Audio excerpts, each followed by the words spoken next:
Donc, pour ceux qui ne me connaissent pas, moi, c'est Baba Sankare. Donc, je suis un ancien membre de la communauté. Bon, enfin, je dis ancien parce que je suivais de loin les présentations qui se faisaient. Donc, c'était plus en position de consommateur. Mais c'est toujours avec un très grand plaisir que je viens présenter un sujet qui m'intéresse en particulier. Donc, j'ai choisi de vous parler de l'API management.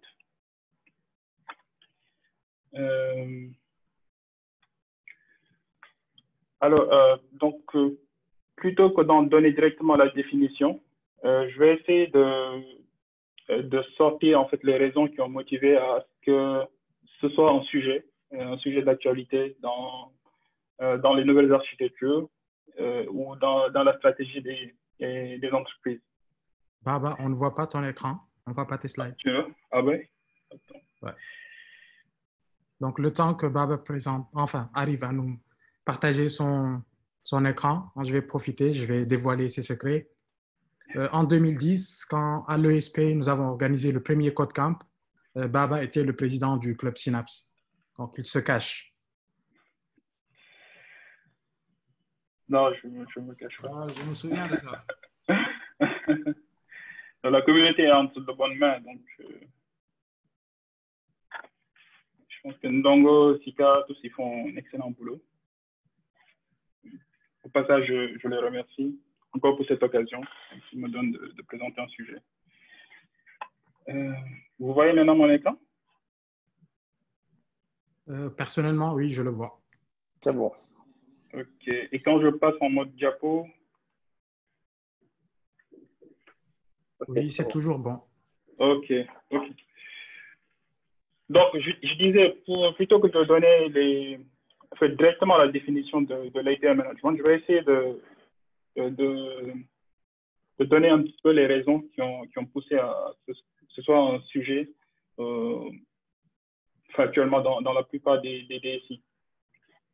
Alors, moi, mon background, principalement sur ces dernières années, j'ai plus travaillé sur des sujets de modernisation de data center et de consolidation d'infrastructures. Mais je comprenais que ça sous-tendait pour les boîtes, en tout cas pour les organisations pour lesquelles je menais ces projets, un sujet plus large qui était la transformation digitale. Alors, la transformation digitale, on peut en donner, on en beaucoup de définitions. On peut même s'y perdre. Chacun essaie d'adapter ça à sa sauce. Mais moi, la définition concrète que j'essaie d'en donner, c'est que l'IT définit le business actuellement, ou bien carrément devient le business. On peut tous rappeler les exemples classiques qu'on connaît tous. Netflix qui a révolutionné comment est-ce qu'on distribue du contenu aux utilisateurs. Airbnb qui a révolutionné toute l'industrie hôtelière, ou Uber, par exemple, qui a redéfini comment est-ce que s'est déroulée la mobilité urbaine dans nos villes. Donc, ce qui fait que des boîtes classiques ne doivent plus voir l'IT comme un support. Par exemple, mettre en place un logiciel de paye pour supporter la paye, un logiciel de comptabilité pour tenir les comptes, mais le promouvoir à tel point qu'il puisse définir le futur business process. Et ça passe par la mise en place d'applications qui génèrent des données qui permettent de mieux comprendre son écosystème, mieux comprendre ses clients, de les analyser et puis d'adapter ses process. C'est la définition que j'aime donner de la transformation digitale. Et on en voit, on le voit dans nos exemples de tous les jours. On voit les banques secouées actuellement par de nouveaux acteurs, les telcos également, et ainsi de suite. Maintenant, qu'est-ce qui est au cœur de cette transformation digitale? C'est principalement des API. Les boîtes définissent des services, consomment des services pour pouvoir faire de l'innovation sur leur SI.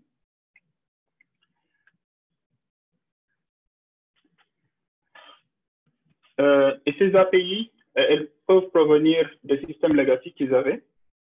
Pour le cas de la banque que je connais bien, par exemple, tous ces process c'est que son cœur de métier repose sur ce qu'on appelle un ERP bancaire qui définit comment est-ce que les virements se font, comment est-ce que les dossiers de crédit se définissent et sont débloqués, comment est-ce que les transactions front office entre lorsque vous allez par exemple à la caisse pour retirer de l'argent, comment ça se fait.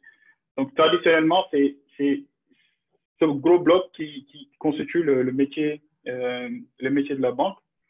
Aujourd'hui, elle doit s'adapter, pouvoir acquérir des clients autrement que d'aller les aborder dans la rue ou bien d'aller faire de la prospection en physique. Elle doit pouvoir faire de la publicité, par exemple, sur des réseaux sociaux pour que les gens puissent cliquer sur un lien, faire un nouveau parcours totalement digitalisé, ouvrir un compte sans aucune interaction avec une personne humaine. Et ça suppose à ce que son cœur de métier puisse être ouvert. Également, il y a des systèmes des CRM, par exemple, qui permettaient de retracer tout le contact avec le client, toutes les transactions qu'on a eues, qui permettent d'avoir toutes les habitudes du client. Ça également, c'est une mine d'informations qui peut être mise à disposition dans les nouvelles applications que les boîtes mettent en place dans leur processus de digitalisation. Également, il y a beaucoup de boîtes qui étaient en avance, qui avaient déjà implémenté des services SOA. Enfin, là, je pense que le meet-up dernier, on en parlait de bus de service qui permettaient d'interconnecter déjà en interne les diverses applications des boîtes. Maintenant, cette interconnexion doit être mise à profit également pour d'autres partenaires externes. Des partenaires qui doivent être internes, bien sûr, mais d'autres partenaires externes, que ce soit dans le cadre d'une relation B2B ou bien même plus large, où on peut donner à un développeur tiers indépendant accès à nos données pour qu'il puisse proposer des services à valeur ajoutée. Ou plus récemment, pour ceux qui suivent en tout cas les nouvelles architectures d'applications, ceux qui font des microservices, on voit une explosion de ces API, en tout cas de la façon à ce que ces applications interagissent entre elles. Et ça pose de nouveaux défis. Ça pose des challenges. Enfin, le premier challenge déjà que ça pose, c'est du point de vue sécuritaire. Une application legacy qui était conçue à la base pour n'exister qu'en interne, sans aucune interaction avec le monde extérieur, si vous voulez réussir votre digitalisation, vous devez trouver un moyen de pouvoir donner accès à ces données, mais tout en assurant une sécurité. Comment? En s'assurant que tous ceux qui se connectent sont authentifiés. Et une fois qu'ils sont authentifiés, qu'ils ont les autorisations nécessaires. Par exemple, vous ne pouvez pas donner accès à toutes vos données, mais vous pouvez autoriser une certaine utilisation. Également, protection du point de vue qui passe par des réseaux publics. Il faudrait que vous puissiez chiffrer ces données-là quand ils quittent votre réseau et puissent se connecter sur des systèmes tiers. Également, même du point de vue disponibilité de ces données. Par exemple, si vous lancez un système critique et que le moyen par lequel on accède à vos données ne devient plus disponible, c'est une partie de votre business qui n'est plus disponible. Et ça impacte votre chiffre d'affaires. Donc ça, c'est les premiers problèmes que l'ouverture des données, concrètement, donc l'ouverture des API pose aux organisations. Également, il y a des problèmes de performance qui peuvent se poser. Supposons vous lancez un service, une API qui devient très populaire au sein des développeurs et que tout d'un coup, vous êtes submergé de requêtes. Comment est-ce que vous pouvez continuer à assurer une qualité de service à ce nouveau écosystème que vous avez créé?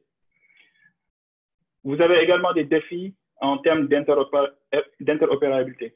Donc, défis déjà qui existaient déjà du fait de l'hétérogénéité des systèmes.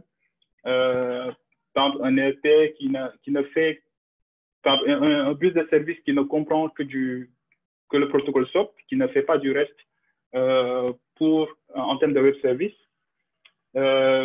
ou bien les applications plus avant-gardistes qui vont utiliser du gRPC pour pouvoir communiquer pour pouvoir faire du système distribué, ou bien des clients qui vous disent que moi, je ne sais faire que du REST. Mon application mobile, quand je la développe, je ne peux utiliser que du REST pour accéder à tes données.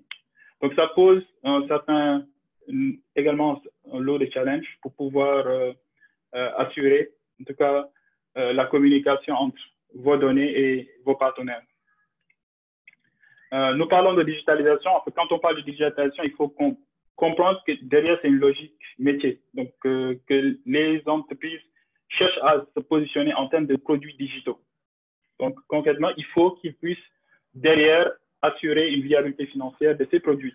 Donc, pouvoir la monétiser.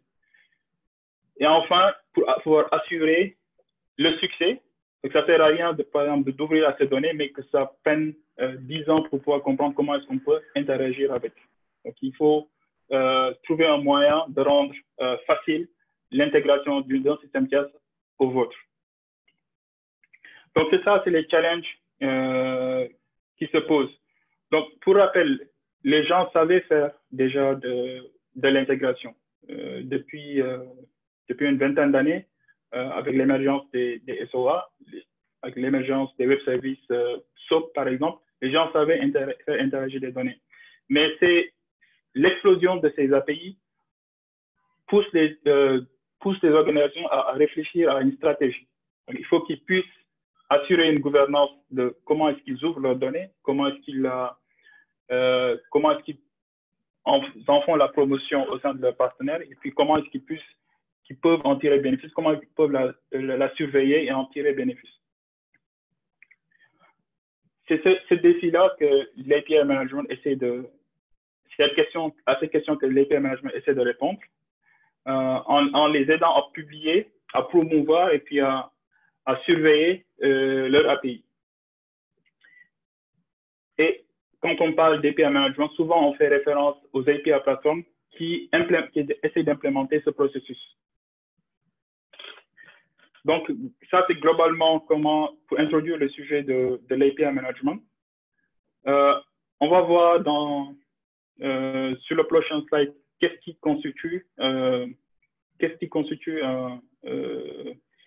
sont les composants d'une plateforme d'API Management. Le premier composant, c'est le gateway. C'est le gateway.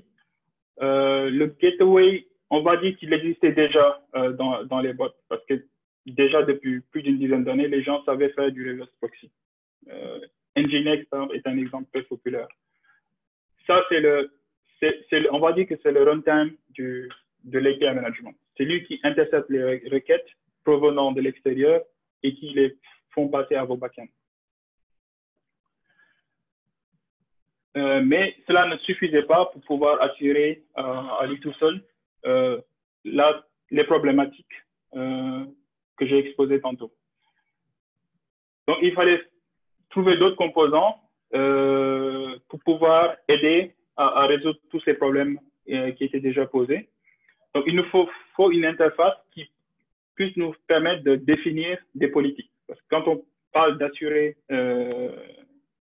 quand on parle de gérer quelque chose, gérer des problématiques, il nous faut un moyen d'interagir, de définir des politiques pour qu'on puisse l'appliquer au niveau du runtime. Également, un point qui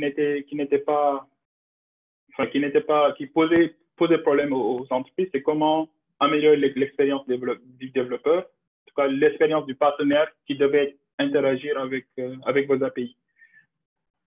Donc, une troisième composante de l'API Management est le développeur portal, qui permet de pouvoir consulter une documentation, éventuellement de pouvoir même tester vos API, afin de pouvoir l'intégrer à ces applications. Donc, le gateway, comme je l'ai dit, à la base, c'est un proxy. Donc, un gateway est à la base un proxy. Il intercepte les requêtes et il les fait passer à vos backends. Mais on lui donne des responsabilités supplémentaires dans le cadre d'une plateforme d'API Management. Euh, on a parlé tantôt de sécurité. Le gateway est responsable, par exemple,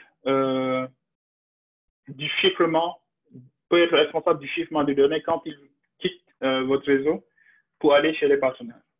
Il peut être responsable d'assurer la disponibilité en limitant, par exemple, le nombre d'appels qui peut être fait à une API, à une de vos API, pour éviter, par exemple, des attaques de type DOS. Par exemple, quelqu'un qui abuse et qui peut lancer 1000 requêtes à la seconde, de sorte à surcharger vos serveurs. Il peut faire également de la transformation de réponse. On a posé la problématique d'interopérabilité. Par exemple, un client une application mobile qui ne sait faire que du REST. Or, vous, votre système derrière comprend uniquement du SOAP. L'API Gateway peut changer le modèle de données, changer le protocole. Donc, la requête parle du REST quand il atteint votre gateway et à l'intérieur de votre réseau, parle du SOAP. Il assure également l'authentification et les autorisations en s'appuyant sur des protocoles de type tels que OAuth2 et OpenID, ainsi que les certificats ou tout autre mécanisme d'authentification qui peut être implémenté. Il peut être responsable également du caching. Donc, quand certaines de vos données ne changent pas fréquemment, il peut prendre cette responsabilité de faire du caching, à condition que vous le configuriez. Ou bien si, pour un niveau de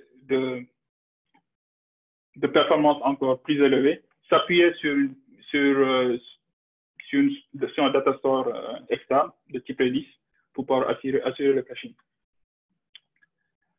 Également, il se charge d'agréger tous les logs, assurer toute la journalisation à vos appels, enfin, des appels à vos API, qui vous permettra après de mieux sonder, analyser comment est-ce que l'usage se fait et pouvoir adapter, prendre des décisions de type business.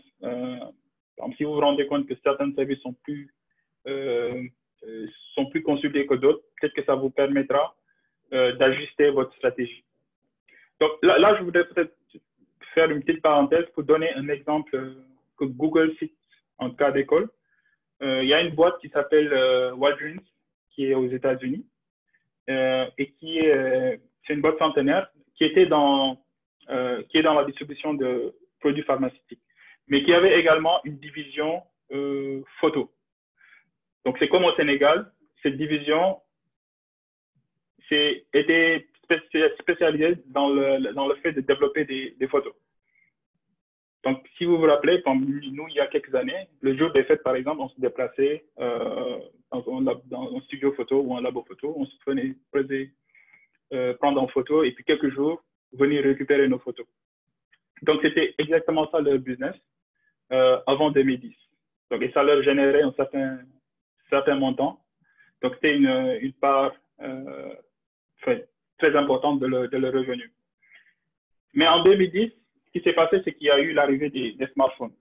Donc, les gens ont commencé à délaisser ce service, qui prenaient leurs photos directement sur leur smartphone. Donc, pour ne pas perdre ça, ils se sont tout de suite adaptés. Ils ont développé une application mobile qu'ils ont mise sur le Play Store et proposé un service d'impression. Donc, lorsque vous preniez vos photos sur votre téléphone, vous pouvez les uploader directement sur leur application et puis l'imprimer. Le même jour, vous pouvez aller le récupérer dans la boutique la plus proche. C'est dans la boutique Walgreens la plus proche. Donc ça a été une première étape dans leur adaptation, en tout cas au changement qui s'opérait.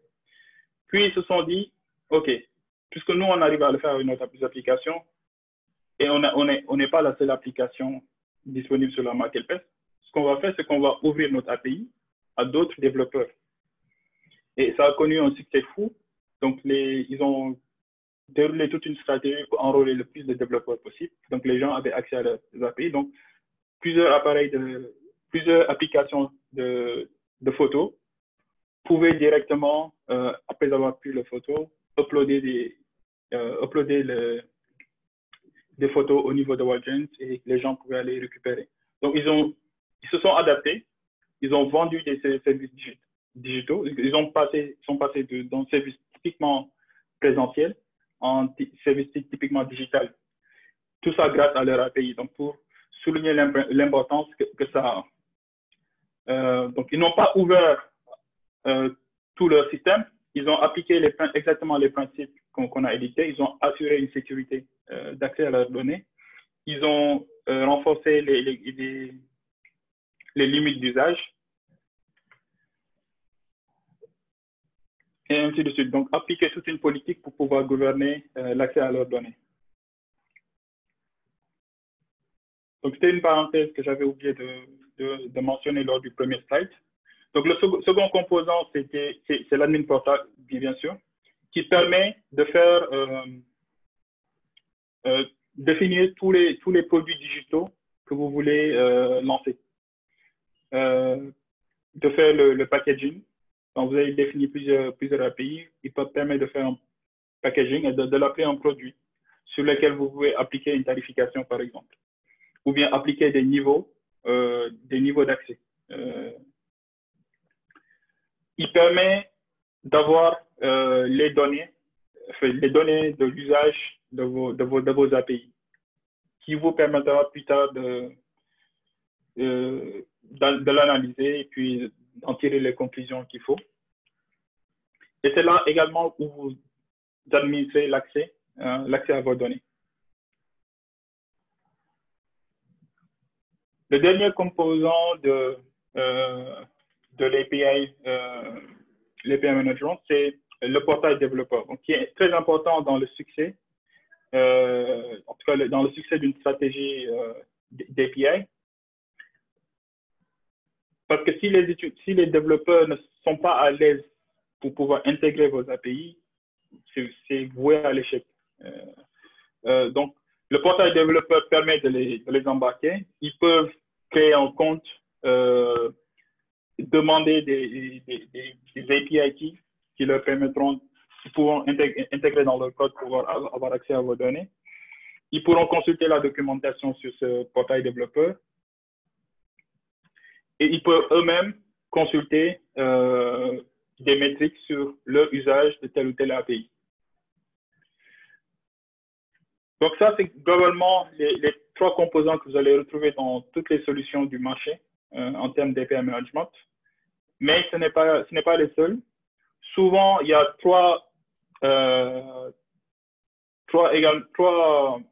composants essentiels également qu'il faut tenir en compte. C'est notamment la gestion de l'identité et de l'accès. Souvent, dans les entreprises, on a déjà une source d'identité qui peut être une base LDAP, un annual LDAP, ou bien un annual Active Directory.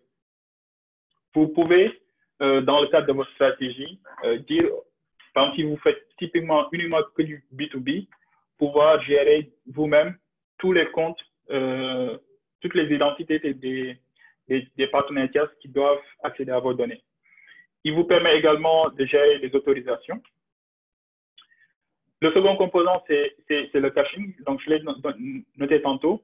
La plupart des API gateway du marché peuvent assurer un certain niveau de caching, mais si vous voulez des performances plus élevées, souvent, vous êtes obligé de vous baser sur un data store de type Redis. Redis qui peut assurer des performances, qui sont spécialisés sur ça et qui peuvent donner des performances plus satisfaisantes. Également, l'autoscaling, qui est la capacité de votre plateforme à pouvoir s'adapter en fonction des demandes. Comme si, quand lors d'une fête ou d'un événement particulier, vous passez l'usage de vos API est multiplié par 10 ou 100, votre infrastructure doit pouvoir s'adapter et pouvoir donner le nombre d'instances qu'il faut pour pouvoir satisfaire toutes les requêtes qui lui parviennent. Donc, c'est globalement ça les composants de l'API management. Je ne sais pas s'il y a des questions à ce niveau. Je vais donner... On a une question, Baba. Oui. Il y a Omar qui demande comment faire payer les clients pour développer un développeur portable. OK. Donc, dans la plupart des solutions, le développeur portable, il est embarqué dans la solution. Donc, si, par exemple, on va faire une démo à la fin, j'espère qu'on aura assez de temps pour la tenir. Par exemple, la solution Azure API Management, lorsque vous créez une instance d'API Management, Azure vous donne en même temps un développeur portable que vous pouvez customiser. Donc, si vous avez, par exemple, utilisé Swagger, par exemple, pour maintenant OpenAPI, pour définir, par exemple, vos API, la documentation est automatiquement générée et vous avez déjà, en créant déjà votre API, en la publiant, vous avez déjà un développeur portable prêt.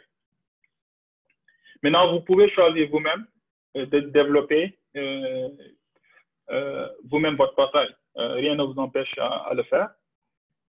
Mais dans la plupart des solutions du marché l'embarquent déjà. Donc, et vous pouvez le customiser. Je pense qu'on aura l'occasion de le voir tout à l'heure. OK, c'est bon. OK. Donc, je vais passer à quelques cas d'usage de l'API management en faisant un focus sur le gateway. OK.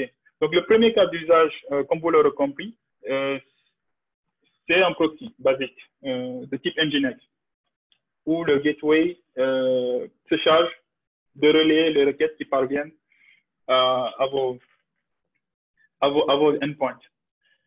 Il peut également assurer le load balancing à ce niveau-là. Donc, c'est un cas d'usage simple que les gens savaient faire, même avant qu'on ne parle d'API management.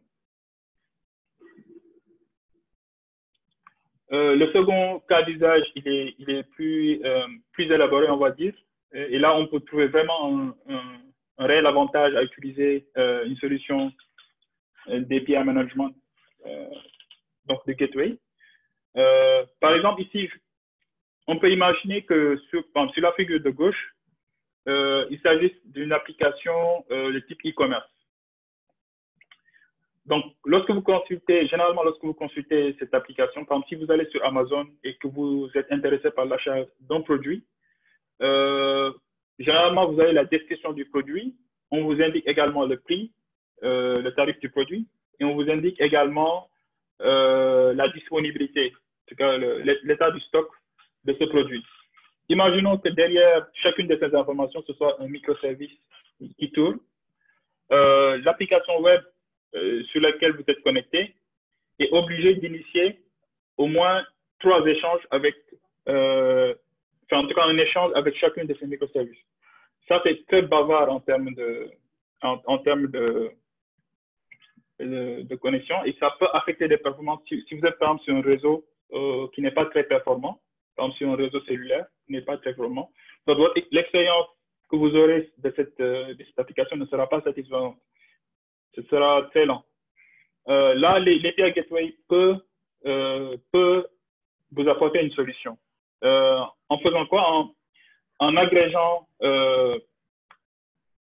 les requêtes, en fait, en composant les requêtes, au lieu que l'application initie une requête à chacune de vos microservices, il va envoyer une seule requête composée au niveau du gateway, qui lui va se charger de dispatcher les différentes requêtes au niveau des microservices concernés.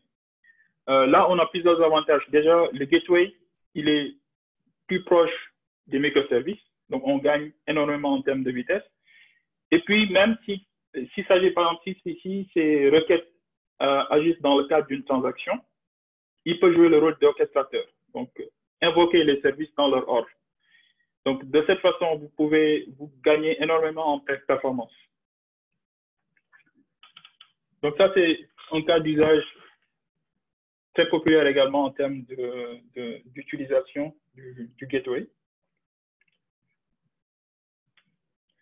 Un autre cas d'usage également très populaire, c'est le fait de faire du offloading, de décharger typiquement le protocole TLS au niveau du gateway. Donc, si vos applications en interne ne supportent pas le protocole TLS, pour assurer une sécurité de vos données quand ils quittent le réseau, vous pouvez décharger toute la partie chiffrement au niveau du gateway, de sorte que entre les utilisateurs, entre les partenaires et votre gateway, le trafic est chiffré. Mais dans votre réseau interne, vous pouvez assurer, en tout cas de façon périmétrique, vous avez assuré une certaine sécurité. Donc, en toute sérénité, vous pouvez laisser le trafic en clair entre le gateway et vos microservices. Donc, ça, c'est un cas d'usage également très intéressant du gateway.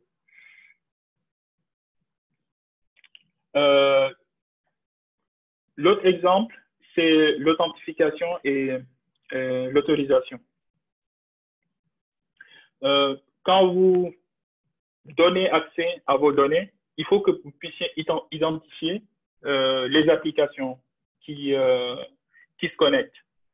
Par exemple, je peux utiliser mon compte Google, par exemple, pour pouvoir accéder à Uber ou à toute autre application, ou à Deezer. Déjà, il faut que Uber puisse authentifier, il faut que Google puisse authentifier Uber comme une application valide. Donc, généralement, entre ces deux applications, entre ces deux organisations, ils partagent un secret qu'on appelle souvent l'API key. Mais également, il y a un second niveau d'application. Google me demande souvent, Uber, je vais authentifier, c'est une application valide, mais il veut avoir accès à telle ou telle de tes informations. Est-ce que tu lui donnes l'accès? Je peux donner mon consentement et c'est à ce moment que l'application Uber qui consulte les API de Google peut m'authentifier et puis je peux bénéficier de ces services-là. Ces mécanismes suivent le protocole OAuth2 et OpenID. Et c'est grâce à l'API, nativement, c'est difficilement implémentable quand vous avez une multitude d'API derrière. Mais quand vous avez un API Gateway, vous pouvez déjà centraliser toute cette gestion-là et faciliter la communication entre les différents composants.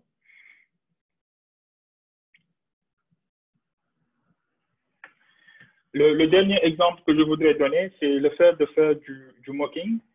Alors, ça également, c'est une fonctionnalité très intéressante.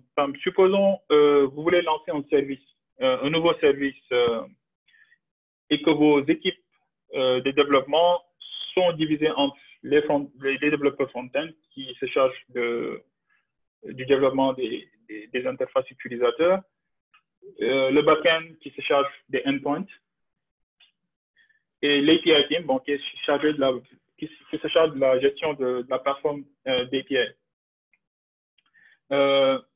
Généralement, dans beaucoup d'organisations, pour que le projet avance, ça se fait de façon séquentielle. On va tomber d'accord sur un format d'échange de données, sur le contrat d'API. On va laisser le temps à l'équipe back-end de développer ces endpoints. Et seulement à ce moment-là, que l'équipe front-end pourra rentrer en jeu, développer puis tester ces interfaces. Ça prend un certain temps et certaines boîtes ne peuvent pas se permettre d'attendre ce temps-là. Le mocking peut permettre de réduire drastiquement toute cette durée en faisant quoi? Lorsque vous tombez d'accord sur le contrat, directement sur l'API management, vous pouvez définir les routes et définir des données fictives et immédiatement, l'équipe front-end pourra commencer son développement et laisser le temps à l'équipe back-end d'initier son développement et de le terminer. Donc, vous ne passez plus vous ne faites plus une exécution du projet de façon séquentielle, mais vous pouvez l'initier de façon parallèle. Donc ça également, c'est un exemple, c'est un use case très intéressant de l'API Gateway.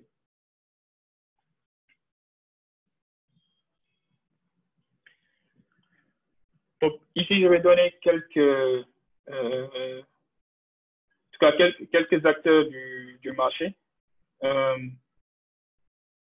Donc, ceux qui sont habitués à acquérir des solutions pour les entreprises doivent être normalement familiers avec ce cadre, qui est le Magic cadran de Gartner, qui se charge chaque année sur chaque type de solution de définir ce qui sont les leaders. Alors, le leader dans les solutions du marché, c'est clairement Google, qui a racheté une société qui s'appelle Apigee depuis 2016. Et Apigee a été dominé largement le marché en termes de gestion d'API. On a également des acteurs historiques qui sont là depuis plus d'une dizaine d'années, depuis les années 2000. MuleSoft, IBM, Axway, qui sont toujours présents sur ce secteur-là. Mais il y a des acteurs très intéressants qu'on peut suivre, comme WSO2, qui a une solution entièrement open source. Donc, pour ceux qui ont des problèmes de budget, ils peuvent aller, et ils sont placés dans la catégorie visionnaire, c'est-à-dire qu'ils apportent quelque chose de nouveau. Donc, eux, à la base, ils évoluaient dans le marché des ESB, mais ils ont rajouté la couche APIM. Donc, ils sont très intéressants à suivre. Et il y a beaucoup de boîtes qui l'utilisent pour leur solution d'API management. Amazon également, qui est l'une des plateformes les plus développeurs friendly, on va dire. Tous ceux qui développent sont habitués à utiliser les services d'Amazon.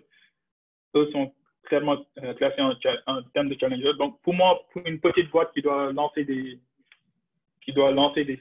rapidement des produits, lancer des solutions, je le conseillerais de voir de ce côté-là. Et vous avez également des acteurs de niche qui, eux, se basent sur leurs clients existants pour pouvoir promouvoir leurs solutions. Par exemple, Oracle, avec tous ceux qui sont dans la stack Oracle.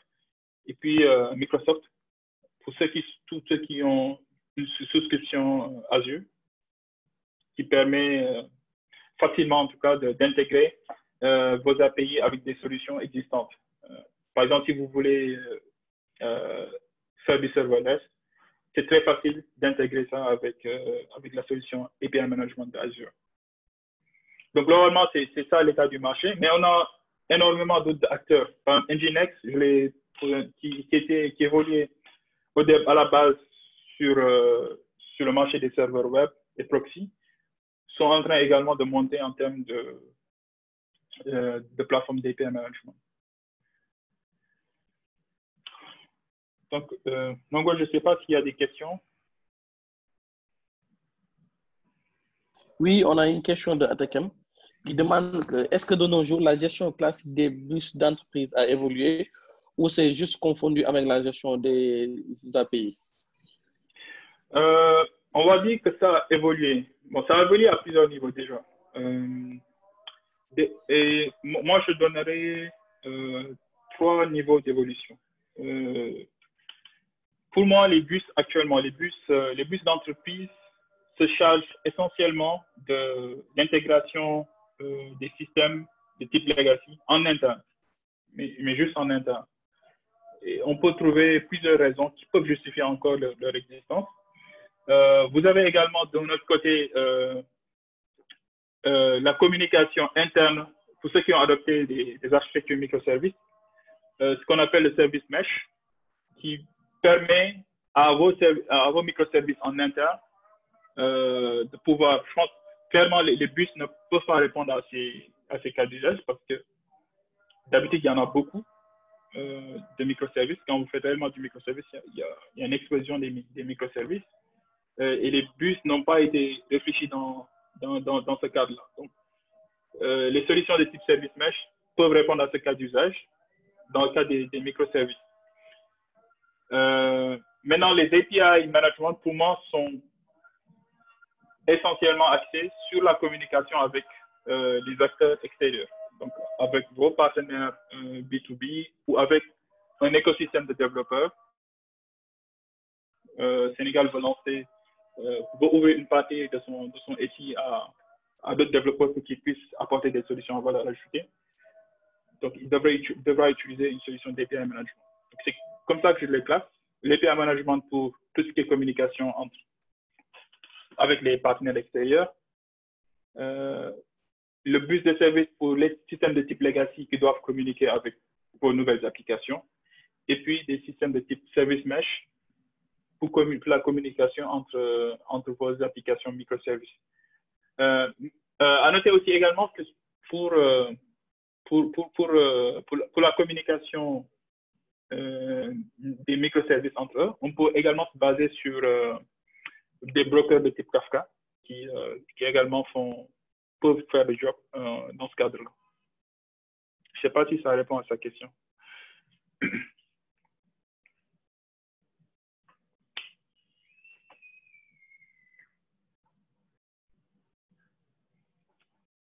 C'est bon? Est-ce que j'ai répondu à la question, Takem? Oui, c'est bon pour moi. OK. Merci. OK. Donc, on va faire une petite démo d'une solution d'API management. Donc, je choisis Azure APM. Ce n'est pas une publicité pour Microsoft, mais bon, c'était le seul produit sur lequel je pouvais faire rapidement une démo. Donc ici, peut-être, je vais en profiter pour donner les choix, en tout cas, d'adoption d'une solution APM. Vous avez le choix d'utiliser une plateforme totalement hébergée chez vous, on-prem.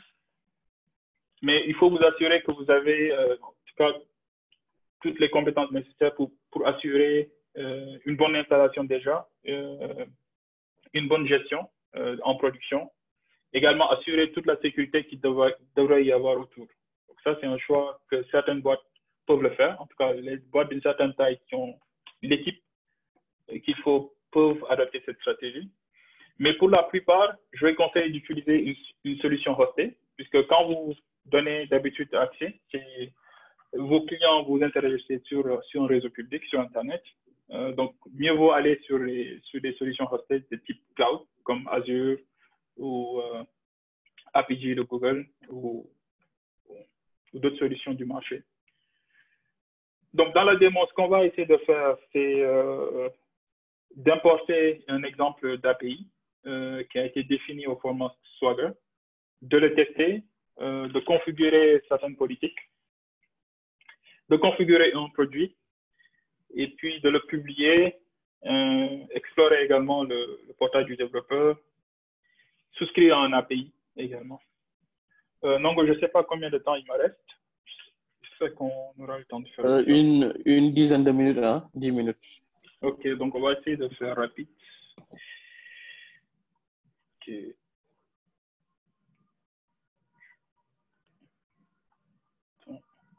Vous voyez toujours mon écran?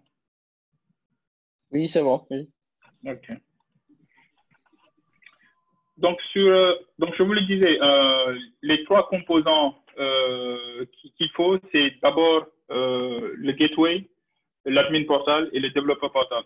Dans le cas d'Azure, l'admin portal, c'est le portail d'Azure. Donc, c'est portal-azure.com. Et dedans, vous pouvez créer autant d'instances d'APIM que vous voulez. Donc, ici, vous voyez, j'ai créé déjà 2 instances. Mais la création d'instances est très rapide. Si vous avez une souscription, vous pouvez aller juste taper.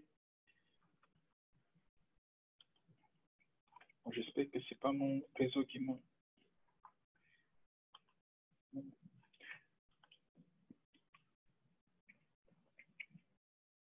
Tapez l'API Management et vous pouvez créer à l'aide d'un formulaire rapidement votre instance d'APIM.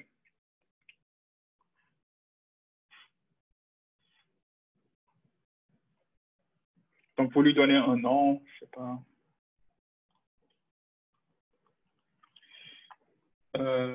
Une location, votre organisation. Et le niveau, ben, vous avez, bon, je ne vais pas rentrer dans les détails en tout cas de qualification de Microsoft, mais il faut savoir qu'il y a plusieurs niveaux qui donnent droit à des SLA différentes et la fonctionnalité différente. Et vous pouvez lancer votre création d'API. Donc, ça prend un peu de temps pour être pour être fini. Que à peu près dans les deux précédents, ça m'a pris 30 minutes à peu près. Donc, on va utiliser une instance qu'on a déjà créée. Donc, ça constitue, dans le cadre de la solution d'Azure, votre admin panel. Donc, c'est là où vous allez créer vos API. C'est là où vous allez gérer l'accès. Et c'est là également où vous allez définir vos produits qui cataloguent vos API. Dans la création d'API, actuellement, la solution de Microsoft supporte la spécification Open API, donc, qui s'appelait Swagger, mais qui est devenu un standard maintenant. Lorsque vous créez votre API et que vous avez défini la spécification, vous pouvez directement importer la définition ici. Il va se charger d'importer et de décrire toutes les opérations qui existent dans votre API. Vous pouvez également utiliser du SOAP, ou également vous pouvez l'intégrer à des fonctionnalités qui font partie de l'offre de Microsoft sur le cloud. Par exemple, si vous voulez faire du serverless, vous pouvez utiliser FunctionApp, qui vous permet de créer des applications sans forcément vous préoccuper de là où c'est hébergé. Et à la facturation très flexible. Par exemple, ils vont vous facturer uniquement, dans le cadre du FunctionApp, uniquement le temps d'exécution de la fonction. Donc, c'est utile pour certaines applications très, très légères et qui sont invoquées à la demande. Donc, on va essayer d'importer une API. Donc, je vais utiliser, Microsoft a publié une API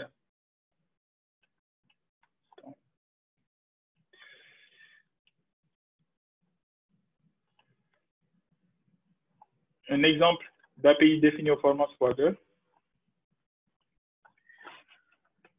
Donc, l'API, comme on le voit, il permet d'obtenir la liste, par exemple, de ce qui présente lors d'une conférence, la liste des sessions de cette conférence. C'est de type REST. Pour pouvoir y accéder, on a besoin d'avoir une subscription key. Et voici les opérations qu'on peut faire. On peut faire du get sur les sessions. On peut avoir une session par ID. Donc, il décrit toutes les opérations qu'on peut faire. Je ne sais pas si vous êtes familier avec ce format, mais il est très, très utile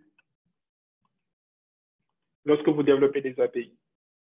Donc, pour l'importer dans Azure, c'est très simple.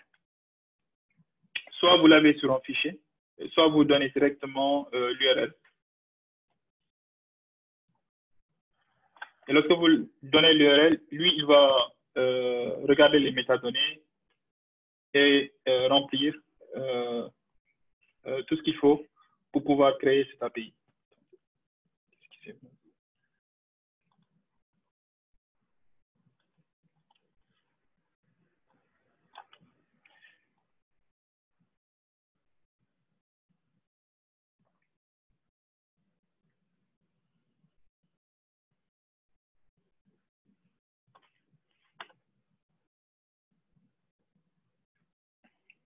Ça prend un peu de temps. Donc là, on a notre API qui est créée et on a toutes les opérations qu'on peut faire sur cette API. Donc, lorsque vous avez une API directement à partir du portail, vous pouvez tester cette API. Donc, on a le endpoint qui pointe sur sur le host du web service de Microsoft. Et une fois qu'on a nos API, donc on va déjà tester cette opération getSpeaker. Donc, le type de réponse auquel on s'attend, c'est 200 OK avec les données au format JSON.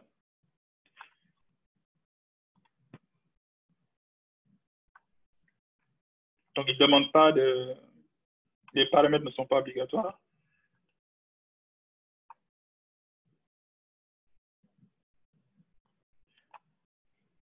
Donc, j'ai directement à partir de l'API de l'admin portal, je peux tester si une API fonctionne correctement ou pas.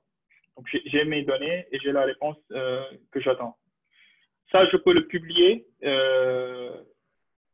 dans un produit. Donc, on va voir ça dans un instant. Mais je vais déjà vous montrer qu'il y a une autre manière également d'importer une API.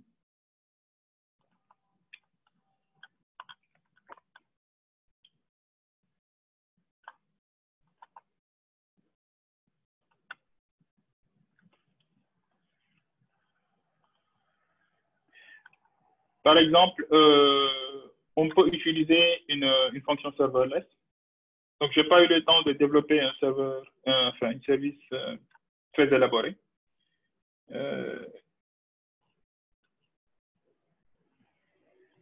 J'ai créé juste une fonction démo qui, quand vous invoquez la requête, vous donne et que vous mettez en paramètre, par exemple, votre nom, il vous donne « Salut, la requête fonctionne ». Donc, l'intégration est très facile quand vous utilisez les services de Microsoft. Derrière, il se charge de faire du paramétrage que vous devriez prendre en charge normalement. Par exemple, votre API Gateway doit pouvoir être authentifié au niveau de votre web service. Et votre web service également doit pouvoir être authentifié au niveau de votre gateway. Donc, lui, il se charge de faire ça automatiquement. Vous pouvez avoir la possibilité d'aller le modifier et puis de venir le renseigner ici. Donc, automatiquement, il vous définit les opérations que vous pouvez faire. Dans le cadre de cette fonction, comme je dis, c'est une fonction très simple.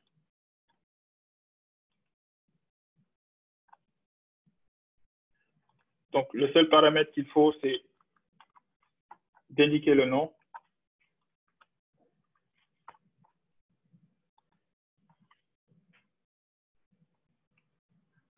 Et il est OK. Donc, il peut vous donner, il vous dit OK, hello Baba, c'est admin. Donc, je ne suis pas un spécialiste C#, donc je n'ai pas pu faire un exemple plus élaboré que ça. Donc, ça, c'est l'import d'API. On peut publier cette API. Et pour pouvoir le publier, il faut l'inclure dans un produit.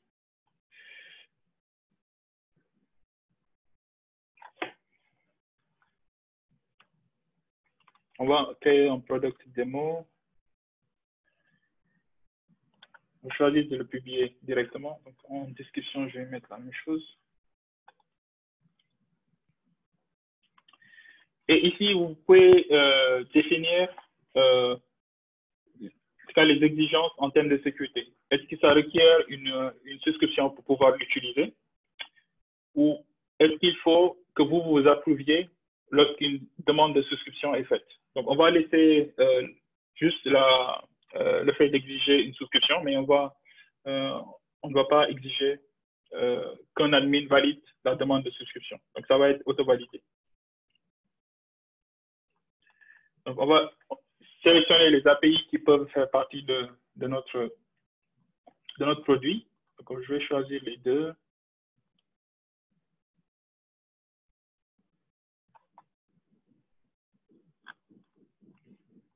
Et c'est bon, je crée mon produit.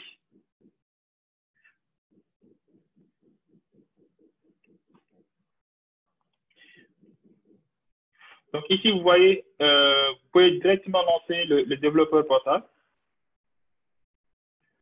Donc, ils ont deux versions. Il y a la version Legacy, qui était la première version, mais qui n'était pas très évoluée. Je vais les lancer en même temps.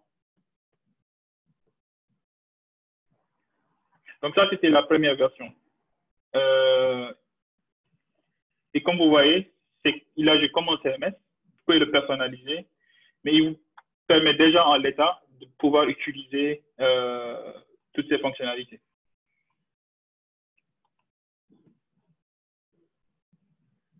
Ça, c'est la seconde version, la nouvelle version, celle qui est recommandée d'utiliser. Il est plus convivial.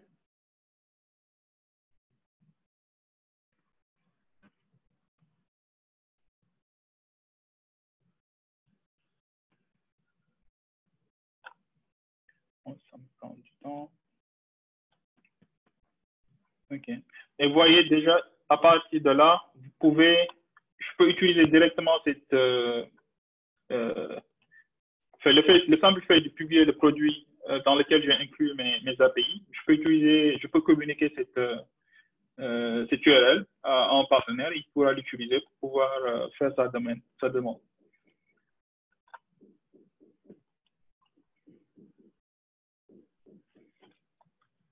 Okay, je n'ai pas publié le portail en lui-même.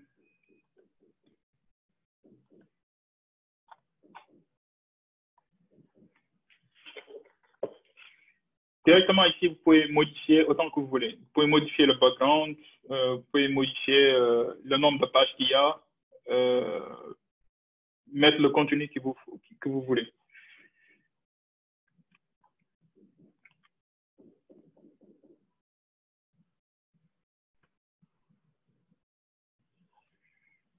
Donc ici, déjà, on peut consulter les API qui ont été publiées.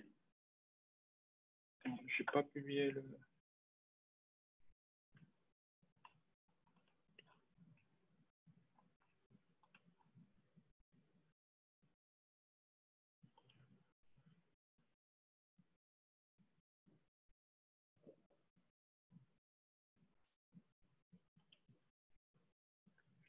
Je vais mettre dans le... Attends. Donc, il me reste combien de temps? Bon, tu as épuisé le temps. Hein? Ah bon? Je te laisse juste finir ça. OK. Il y a aussi une question de Rigel. Oui.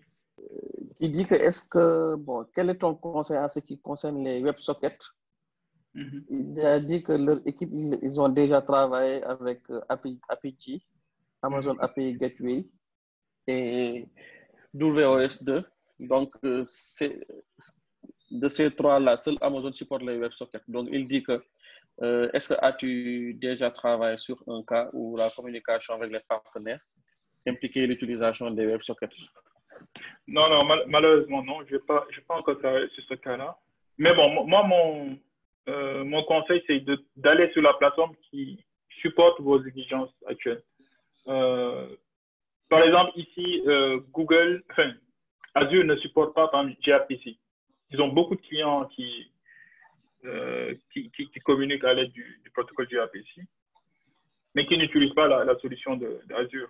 Bien vrai qu'ils ont toutes leurs instances Kubernetes, toutes leurs workloads tournent sur du Azure, mais ils ont fait le choix d'une autre solution d'API management pour supporter ça. Donc, vous pouvez avoir tous vos backends sur du Amazon, par exemple, et utiliser l'API management d'Azure et vice-versa. Donc, vous n'êtes pas limité sur ce plan-là. OK. Donc, on te laisse 5 minutes le temps de finir. Après, on passe à donc, je voulais juste montrer le portail du développeur. Donc, là, on a publié nos API. Donc, on peut directement ici pouvoir consulter la documentation, par exemple, sur toutes les opérations qui sont possibles. Et on peut également créer un compte et demander une API key pour pouvoir accéder à ces API. Donc, c'est tout pour moi. Malheureusement, je n'avais pas assez de temps. Pour aller plus loin, moi je conseillerais à tous ceux qui s'intéressent à ça, en tout cas, de consulter cet ouvrage, API Management, écrit par Rajesh Dale, ou bien sur les sites de Google, de Microsoft également, qui vont vous donner en fait, tous les concepts nécessaires, et puis des concepts plus avancés pour bien, en tout cas, pendant les solutions d'API Management. Donc, j'espère qu'on aura l'occasion de faire une autre séance où on pourra aller plus en détail. C'était juste une vue d'ensemble des solutions. Et ce qu'ils peuvent permettre de faire à une entreprise qui souhaite réussir sa digitalisation. Donc, merci beaucoup. Ok, Baba, merci encore pour cette présentation. Et comme tu dis, hein, c'est un sujet assez vaste. Donc, il y a beaucoup de notions et beaucoup de prérequis à